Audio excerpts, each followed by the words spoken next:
आदाब। कैफ भोपाली साहब की गज़ल आपकी समातों की नज़र।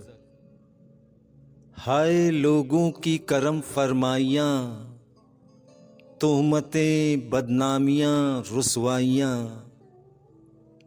जिंदगी शायद इसी का नाम है, दूरियां मजबूरियां तन्हाइयाँ।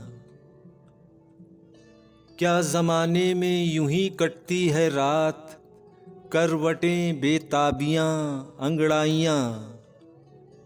क्या यही होती है शामे इंतज़ार, आहटें घबराहटें परछाइयाँ।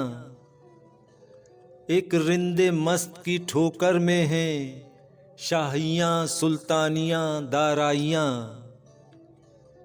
एक पैकर में सिमट कर रह गईं खूबियाँ ज़ेबाइयाँ रानाइयाँ।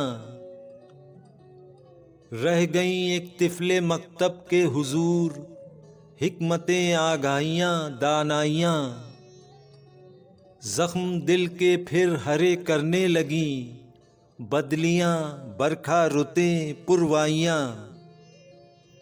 दीदा ओ दानिस्ता उनके सामने, लग़ज़िशें नाकामियाँ पसपाइयाँ।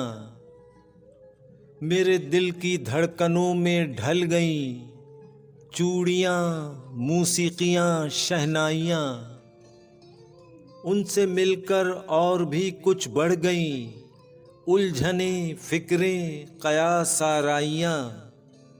कैफ़ पैदा कर समंदर की तरह, वुसअतें ख़ामोशियाँ गहराइयाँ।